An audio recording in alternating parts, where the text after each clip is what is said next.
ഈ സംഭവം പണി പൂർത്തിയാവുന്നതിൻ്റെ അന്ന് വേൾഡ് അവസാനിക്കുമെന്നാണ് ഇവിടെയുള്ളവർ വിശ്വസിക്കുന്നത്. ഈ കത്തീഡ്രൽ ഡെവിളിന്റെ ഡിസൈൻ ഇൻസ്പയർഡ് ചെയ്തിട്ടുണ്ടാക്കിയെന്ന് പറയപ്പെടുന്നുണ്ട് കേട്ടോ. 1200-ൽ ജർമ്മനിയിലെ കൊളോൺ എന്ന ടൗണിൽ ഈ കാണുന്ന കത്തീഡ്രലിന്റെ കൺസ്ട്രക്ഷൻ ആരംഭിക്കാമെന്ന് തീരുമാനിച്ചു. എന്നാൽ ഇതിന്റെ ആർക്കിടെക്ടിന് എത്ര ആലോചിച്ചിട്ടും ഒരു നല്ലൊരു ഡിസൈൻ കിട്ടുന്നില്ല. ഇത് മനസ്സിലാക്കിയ ഡെവിൾ പിശാജ് ഇയാളുടെ മുന്നിൽ ഒരു മനുഷ്യനായി വന്ന് ഒരു ഡിസൈൻ കൊടുത്തു. പകരമായി ആർക്കിടെക്ടിന്റെയും ഫാമിലിയുടെയും സോൾ ലൈഫ് തന്നെ തിരിച്ചു ചോദിച്ചു. ഡെവിളിന്റെ ഡീൽ ഇതാണ്: 3 വർഷത്തിനുള്ളിൽ ഈ സംഭവം പണിഞ്ഞു തീർക്കാൻ സഹായിക്കാം. അതിന്റെ പിറ്റേ ദിവസം കോഴി കൂകുന്നതിന് മുന്നേ ഇവരുടെ ലൈഫ് എടുക്കും. അങ്ങനെ കൺസ്ട്രക്ഷൻ ആരംഭിച്ചു.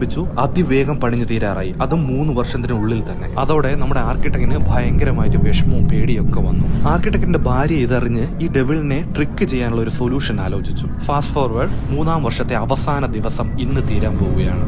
ഇനി ഒരു കല്ലൂടെ വച്ചു കഴിഞ്ഞാൽ കൺസ്ട്രക്ഷൻ കഴിഞ്ഞു. അതിനു മുന്നേ ആയിട്ട് വൈഫ് കോഴിയെ പോലെ മിമിക് ചെയ്ത് കൂകാൻ തുടങ്ങി. ഇത് കേട്ട് മറ്റു കോഴികളും നേരം വെളുത്തുവെന്ന് വിചാരിച്ച് നിരത്തി കൂവാൻ തുടങ്ങി. അതിനുശേഷം അവസാനത്തെ കല്ല് വെച്ച് പണി പൂർത്തിയാക്കി. കോഴി കൂകുന്നതിന് മുന്നേ പണി തീർത്ത് ജീവൻ എടുക്കും എന്നായിരുന്നല്ലോ ഡീൽ. അത് നടക്കാതെ വന്നതോടെ ഡെവിളിന്റെ ഡീൽ ഇൻവാലിഡ് ആയി. ഇത് മനസ്സിലാക്കിയ ഡെവിൾ ദേഷ്യത്തിൽ കത്തീഡ്രലിന്റെ ഒരു വശം തകർത്ത് കളഞ്ഞു. എന്നിട്ട് ഇങ്ങനെ കേസ് ചെയ്തു: കത്തീഡ്രലിന്റെ കൺസ്ട്രക്ഷൻ ഒരിക്കലും പൂർത്തിയാകില്ല, ഇനി എങ്ങാനും പൂർത്തിയായാൽ അന്ന് വേൾഡ് തന്നെ അവസാനിക്കുമെന്ന്. ചെറിയ രീതിയിലുള്ള അറ്റകുറ്റപ്പണികളും കൺസ്ട്രക്ഷനും ഇപ്പോഴും നടക്കുന്നത് എനിക്ക് കാണാൻ പറ്റി കേട്ടോ. ഈ കത്തീഡ്രൽ ഇപ്പോഴും മാസം കുർബാനയൊക്കെ നടക്കുന്നുണ്ടെങ്കിലും ആകെ മൊത്തത്തിൽ ഒരു വശപിശകാണ്. ഇങ്ങനെ